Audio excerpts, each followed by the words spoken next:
presenteei meus pais com uma mansão à beira-mar de $425.000 para o aniversário de 50 anos de casamento. Quando cheguei, minha mãe estava chorando e meu pai tremendo. A família da minha irmã tinha tomado conta da casa. O marido dela avançou em direção ao meu pai, apontou para a porta e gritou: "Esta é a minha casa. Saiam." Minha irmã riu até eu entrar, e o silêncio caiu. Meu nome é Thomas. Tenho 37 anos, sou o filho mais velho, aquele que conserta tudo. Sou neurocirurgião. Vivo entre um armário no hospital e uma mala em casa. Organizo minha vida em páginas de 4 da manhã e horários detalhados. Bebo pouco, corro sempre que posso e guardo quase todo o que ganho, porque cresci com taxas de cheque especial e sei que tudo isso vale a pena no futuro. Quando criança, traduzia o pânico dos adultos. Vai dar tudo certo, eu dizia aos 10 anos, enquanto minha mãe chorava por causa do aluguel atrasado. Aprendi o gosto do medo e a forma das emergências. Aprendi a ser útil. 2 semanas atrás, meus pais completaram 50 anos de casamento. Queria que eles tivessem uma vitória verdadeira. Um lugar onde o ar cheirasse a sal, os pisos não rangem e nada lembrasse cupons ou móveis usados. Encontrei uma casinha azul sobre a água. Pequena e ligeiramente torta, sim, mas acolhedora. Com um deck branco, 2 palmeiras na frente e janelas que cantam quando o vento sopra da baía. $425.000. Fechei a compra em nome deles, providenciei os serviços, enchi a geladeira e escondi uma nota na gaveta de talheres para as manhãs preguiçosas e as risadas altas. Amo chá. Não contei a ninguém, nem mesmo a minha irmã. No dia, dirigi até lá levando um bolo e uma garrafa de cidra espumante. O oceano estava claro e o céu com aquele azul irritantemente perfeito, e eu me sentia ridiculamente feliz. Estacionei na entrada e percebi que já havia um SUV estranho ali. Algo não estava certo. A porta da frente estava escancarada. A tela batia com o vento. Entrei. Minha mãe estava na cozinha, segurando um pano de prato como se fosse uma bandeira branca. Os olhos vermelhos. Meu pai sentado em uma cadeira, ombros curvados, mãos tremendo, caixas espalhadas por toda parte. Vozes altas vinham do corredor. Um desenho infantil tocando na sala que eu nem tinha ligado ainda. Eu mal consegui me aproximar. Minha mãe, quando ele apareceu, meu cunhado Kyle, descalço, cerveja na mão, camisa de futebol americano. Ele se plantou na frente do meu pai, apontou o dedo para a porta e gritou: "Esta é a minha casa. Saiam." Do sofá, minha irmã Júlia riu: "Relaxa, pai. Estamos apenas nos instalando." A tampa plástica do bolo pressionava minha palma. Algo dentro de mim ficou extremamente quieto. Devo explicar o histórico antes que o lugar que eu amava se transformasse em um campo de batalha. Júlia é 2 anos mais nova. Em nossa casa, ela foi a artista, depois o espírito livre, depois o é só uma fase difícil. Meus pais fizeram o que podiam, sacrificaram, defenderam, minimizaram. Eu fiz o que sabia, cobrir. Primeiro, eram livros, depois um semestre, depois a entrada do primeiro apartamento dela, só até a startup do Kyle decolar. Quando a startup decolou, caiu no meu bolso. Paguei aparelho dentário para a filha mais velha deles quando o plano odontológico tinha uma franquia estranha. Financiei uma minivan usada quando o banco disse não. Assinei junto um contrato de aluguel após a expulsão. Há notas no Venmo que parecem entradas de diário. Conta de luz da Júlia, entrevista de emprego do Kyle, terno, viagem escolar da Mia, aluguel de novo, só mais esta última vez. Cada transferência de dinheiro parecia controle, como se eu pudesse lixar as bordas ásperas da nossa família. Eu estava enganado. Meus pais também ajudavam, de formas menores, mais dolorosas. Minha mãe enchia o porta-malas da Júlia com mantimentos e chamava aquilo de limpeza da despensa. Meu pai deixava o Kyle usar suas ferramentas e treinar em concertos que acabavam saindo mais caros. O refrão nunca mudava: "Você conhece sua irmã. Nem todo mundo é como você, Thomas. Você nasceu velho." Durante a residência, eu dormia em colchões da sala de plantão e enviava dinheiro pelo Wi-Fi instável às 2 da manhã, porque o senhorio ameaçava trocar as fechaduras de manhã. Em algum momento, me tornei um cartão que se passa sem pensar no saldo. Quando encontrei a casa à beira-mar, planejei tudo como uma cirurgia. Coloquei a escritura em um traste, com meus pais como beneficiários vitalícios. Paguei os impostos com 20 anos de antecedência em uma conta dedicada. Quitei a taxa do condomínio. Troquei as fechaduras e, olhando para as chaves na minha mão, senti como se estivesse segurando um bote salva-vidas. Contei para minha mãe e meu pai uma semana antes do aniversário, para que pudessem chorar em privacidade, sem se afogar em atenção. Dirigimos juntos. Meu pai tocou o corrimão como se fosse um violino que ele costumava ter. Minha mãe abriu cada armário e soltou um suspiro. Sentamos no deck e ouvimos as gaivotas. Eu disse, é de vocês.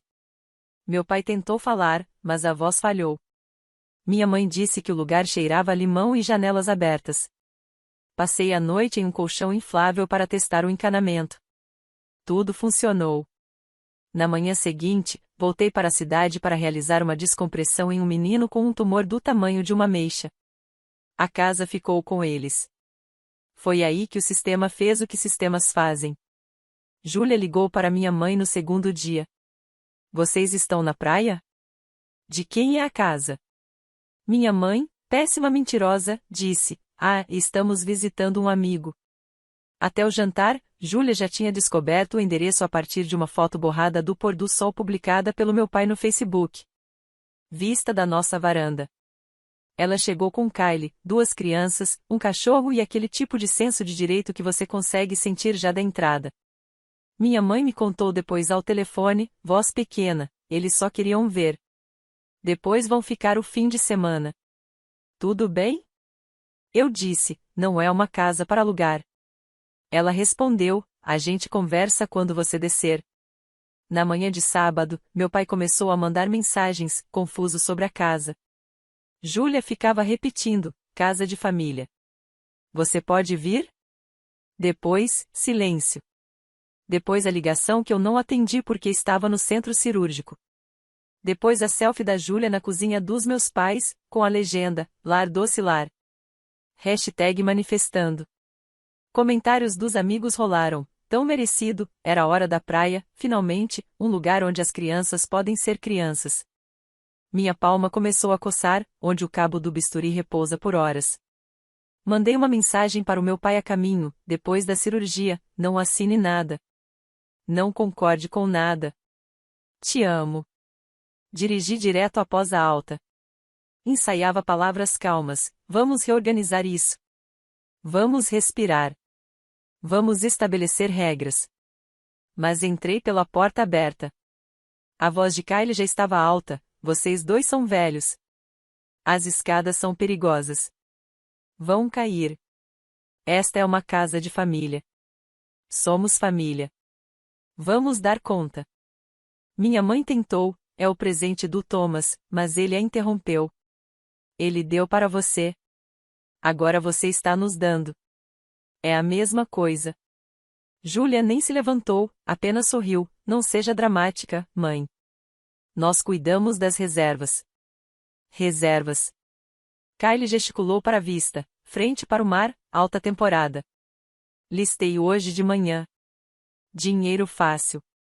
Vocês podem ficar no andar de baixo na baixa temporada. Olhei para as mãos do meu pai. Tremiam, como sempre que ele está furioso e tenta não demonstrar. Esse é o mesmo homem que já trabalhou em 3 empregos e ainda arrumava um jeito de aparecer no meu concerto da orquestra do ensino médio, com o uniforme engordurado. Agora estavam lhe dizendo para ceder espaço numa casa que ele acabará de descobrir que era dele. Eu fui criado para ser útil, não para ser barulhento. Mas a última mensagem do meu pai tinha sido um pedido que eu não podia deixar para depois. Coloquei o bolo no balcão. Parecia ridículo naquela mesa cheia de sacolas de fast food e estojo de maquiagem. Minha voz, quando saiu, estava firme. Quem disse que está é a sua casa? Kylie revirou os olhos como se eu fosse lento. Dinheiro da família, casa da família. Não seja estranho. Júlia acrescentou, cantinho da família. Não estamos pedindo, tome. Estamos atualizando. O rosto da minha mãe se contorceu. Thomas, você pode só explicar? Cole apontou para meu pai novamente. Ele pode explicar da varanda. Júlia riu, amor, para. Papai sabe que o amamos. A mandíbula do meu pai se mexia. Nenhum som. Algo em mim encaixou-se como uma baioneta. Todo mundo para a sala de estar, eu disse. Não alto, apenas alto de forma cirúrgica. As crianças pausaram o desenho. O cachorro parou de rasgar uma almofada. Kyle bufou, mas veio junto, porque pessoas como ele sempre acreditam que a sala pertence a elas. Fiquei ao lado da lareira, embaixo da foto emoldurada dos meus pais cortando um bolo de supermercado há 40 anos. Sentia meu pulso nos polegares. Tirei uma pasta da minha bolsa e coloquei 5 documentos na mesa de centro. Escritura, disse, tocando a primeira página registrada na semana passada. A propriedade é de nossa família e do nosso trust vitalício, com meus pais, Sam e Ruth, como beneficiários, com direito exclusivo de ocupação. Kyle apertou os olhos, como se as palavras estivessem fazendo algo com ele em inglês. Em inglês, eu disse, você não ganha a chave, Kyle. Ele riu, cara, tente me impedir. Toquei na segunda página. Instrumento do trust. Sucessão confiada. Dá-me o dever de manter a propriedade para o conforto dos meus pais. Também me dá a obrigação de remover qualquer pessoa que interfira nisso. O tom de Julia ficou açucarado. Thomas, você não pode estar falando sério. Estamos ajudando. Passei para a terceira. Uma captura de tela colorida, o anúncio do Airbnb que eles acabaram de postar, usando fotos que você tirou sem permissão. A descrição, casa inteira. As regras da casa, sem proprietário no local. O calendário de disponibilidade. Reservado todos os finais de semana até agosto. O pagamento. Conta bancária termina com os mesmos números que a sua, Kyle. Eu os desfocara para as crianças. Kyle se mexeu. E daí? Seus pais poderiam usar o dinheiro. Cara, eu coloquei o quarto documento. Uma impressão de uma conversa em grupo da noite passada, que Julia não sabia que meu pai tinha me encaminhado. A mensagem dela estava em cinza, vamos convencê-lo. Ele sempre cede se a mamãe chora. Vou culpá-lo pelos empréstimos da faculdade de medicina. Estou tão animada para finalmente ter uma base na praia. Julia estendeu a mão. Eu cobri com a minha. Coloquei o quinto documento, uma cópia plastificada das regras do condomínio. Passei o dedo até a cláusula, proibido aluguel de curto prazo. É o seguinte, disse. Vocês vão arrumar suas coisas hoje. Vão apagar o anúncio. Vão mandar mensagem para todas as pessoas que reservaram, avisando que a casa não está disponível, e devolver o dinheiro. Vão se desculpar com mamãe e papai por assustá-los na própria cozinha. E vão deixar a chave desta casa sobre a mesa. Julia piscou, como se tivesse entendido errado. Depois riu, um riso agudo e estridente. Ou o quê, Tommy? Ou eu vou cumprir meu dever como trustee, eu respondi. Kyle deu um passo na minha direção. Dever nada, disse, e realmente inflou o peito, como se tivéssemos 12 anos. Mamãe sussurrou, Kyle, por favor. Não gosto de gritos. Gosto de precisão. Mantive o tom cirúrgico. Coloquei meu celular sobre a mesa, tela para cima. Nele, um rascunho de e-mail para o conselho do condomínio com anexos. Um segundo e-mail para a prefeitura, um terceiro para o cartório com o link do Airbnb, e um pedido para sinalizar a propriedade por uso ilegal. Uma conversa de texto aberta com um chaveiro chamado Vitor, que estava estacionado 2 casas abaixo porque eu o chamei da rodovia, quando meu pai enviou aquela primeira mensagem confusa. Paul percebeu e mudou de posição. Você não faria. Eu faria, eu disse, e já fiz. Julia se estendeu para minha mãe. Mamãe, diga a ele. Diga que isso é família. Minha mãe não olhou para ela. Olhou para mim. Thomas, disse, voz trêmula, faça o que precisar fazer. O rosto de Kyle mudou. Apontou para a porta novamente, o mesmo gesto estúpido que havia acendido o estupim.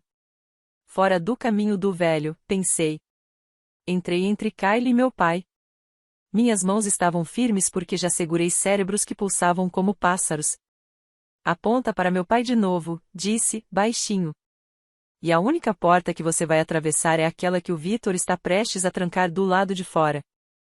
Silêncio. Nem os desenhos animados se mexiam. Júlia tentou um último argumento. Você é cruel, disse. Está abandonando sua família. Expirei. Acabou a vez de eu ser sua carteira. Isso não é abandono. É um limite. Kylie resmungou, vamos ver sobre isso. Avançou para a pasta. Talvez para pegar a escritura. Talvez para rasgar os papéis como se isso pudesse matar um traste. Eu apenas peguei os documentos, guardei-os e me virei para meu pai. Pai, disse, quer ficar na sua sala de estar? Ele engoliu em seco. Sim. Então todo mundo que não mora aqui, vá fazer as malas. Ninguém se moveu. A campainha tocou. Vitor, na hora certa. Demorou 3 horas, porque o caos sempre leva mais tempo para se desfazer do que para começar. Vitor trocou a fechadura enquanto Kylie fazia um pequeno escândalo silencioso na entrada, sussurrando gritos para Júlia, chutando a calçada, ligando para alguém para conferir alguma questão legal. O cachorro latiu até ficar rouco. As crianças se moviam como sombras envergonhadas, enchendo sacolas de roupas enquanto me observavam pela metade, como se eu pudesse explodir. Eu não explodi. Sentei-me com minha mãe na mesa da cozinha e preparei chá na chaleira que comprei. Ela continuava enxugando os olhos com um guardanapo. Não queria te contar, disse. Achei que conseguiríamos resolver sem problemas. Eles entraram tão rápido. Disseram que seria mais fácil para nós assim. Sem escadas para seu pai, menos limpeza. Disseram que cuidariam das partes difíceis. As partes difíceis são as que significam nossa, disse eu. Ela sentiu, um pequeno aceno culpado que eu conheço de todas as vezes que ela se desculpou pelo tempo ruim. Meu pai olhava para a água. Achei que seria mais forte, disse. Eu deveria ter mandado eles embora. Você me ligou, eu disse. Essa foi a parte forte. Na sala, abri meu laptop, conectei ao meu hotspot e cancelei, em sequência, todas as reservas ilegais. Escrevi para cada cliente, anúncio removido pelo proprietário. Reembolso emitido. Anexei a regra do condomínio para aquele que ameaçou deixar avaliação. Redigi uma carta curta para os vizinhos, vocês podem ter visto carros. Houve confusão. Não haverá aluguel de curto prazo no 24 Xpray. Júlia tentou reformular a situação pelo menos 3 vezes. Primeira tentativa, só estávamos animados por eles. Ela sentou-se em uma mala lotada, rosto arrumado em uma expressão de leve mágoa. Eu queria que as crianças ficassem mais perto dos avós. Você sabe como você trabalha. Segunda tentativa, faz sentido se você pensar. Você nunca está lá. Eles estão envelhecendo. Nós é que temos energia. Terceira tentativa, quando eu não discuti, não cedi. Ela foi direta. Você acha que dinheiro faz de você o pai, Thomas? Não faz. Você compra coisas para não ter que ser uma pessoa. Eu comprei uma casa para nossos pais, eu disse.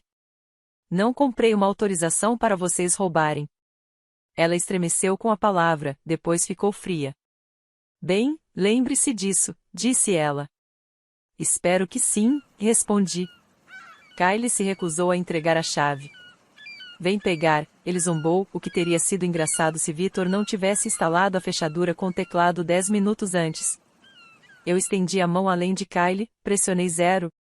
E reprogramando o código para o escolhido pelo meu pai, enquanto Kylie observava toda sua vantagem se afundar no ar do mar.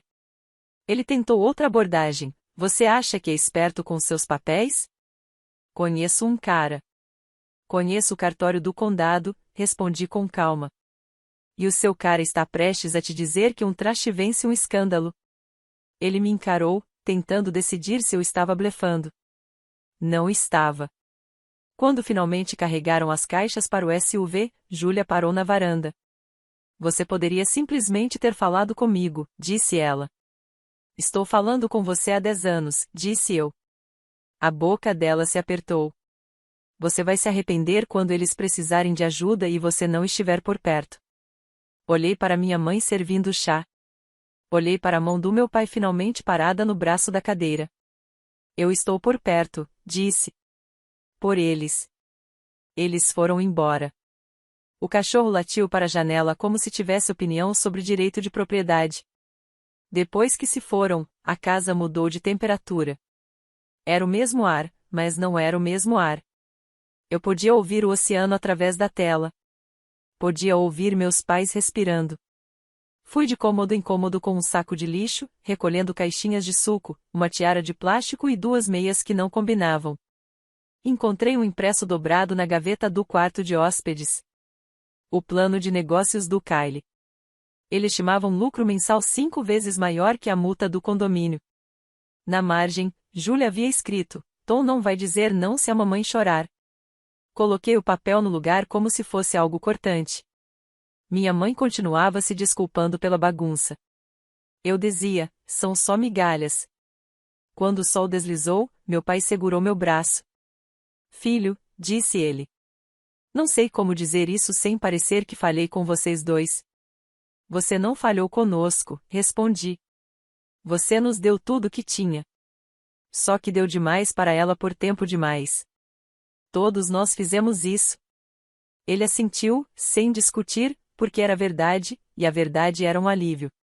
Preparei um jantar simples. Comemos no deck. Minha mãe contou uma história sobre seu primeiro apartamento, aquele com o rato que ela chamou de Bernard, porque só aparecia aos domingos. Meu pai riu. Aquele riso que só escuto quando ele não precisa se conter por todos os outros. Meu celular vibrou como um ninho de vespas. Mensagem da Júlia. Você fez a mamãe chorar por causa do Kyle. Cessar e desistir, Dr. Boy.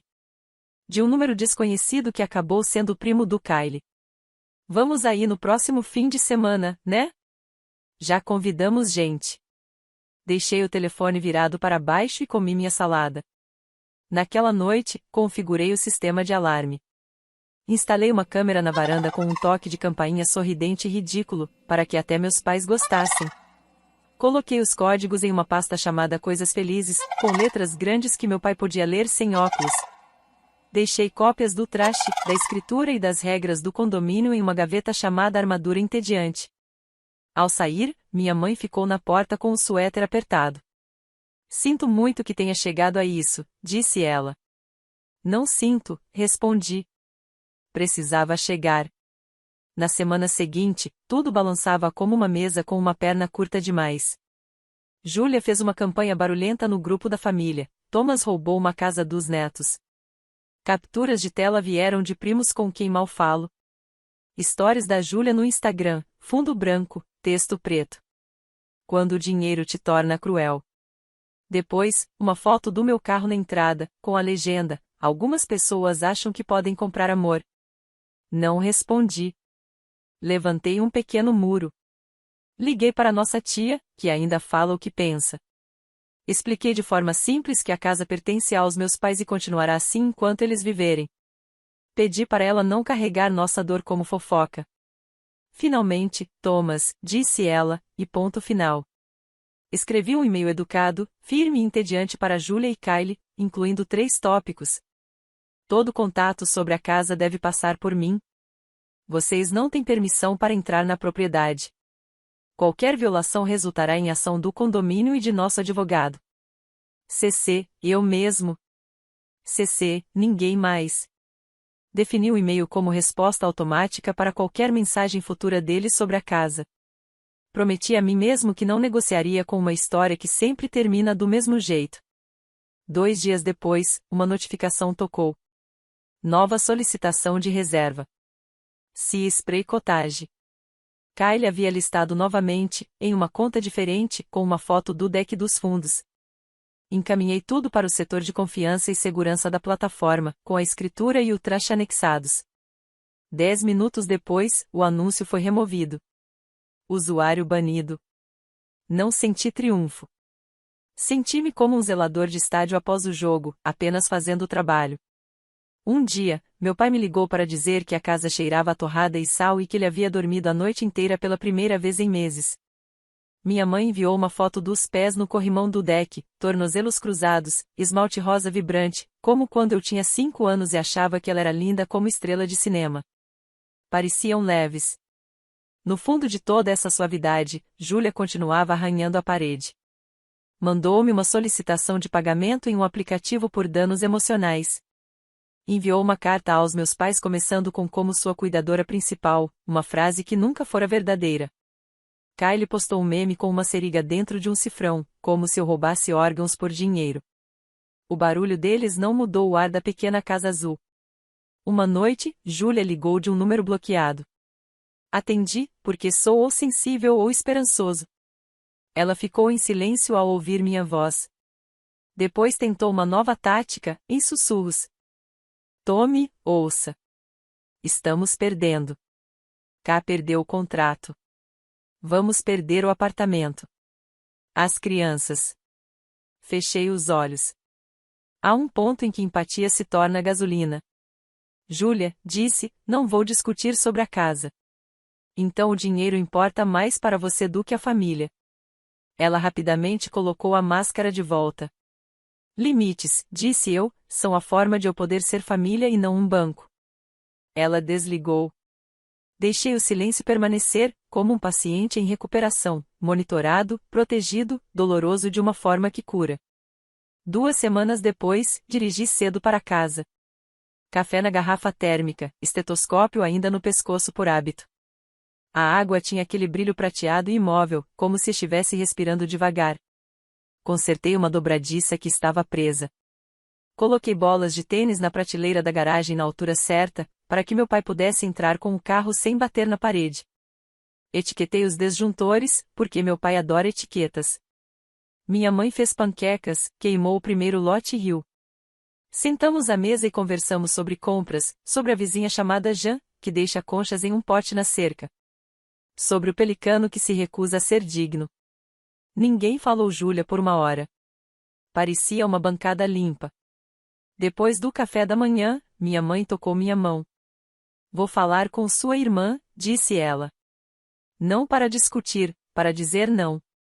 Não estou pedindo que você escolha. Eu disse e realmente quis dizer que não me interessava aquela coisa de terra arrasada, em que as pessoas declaram vencedores.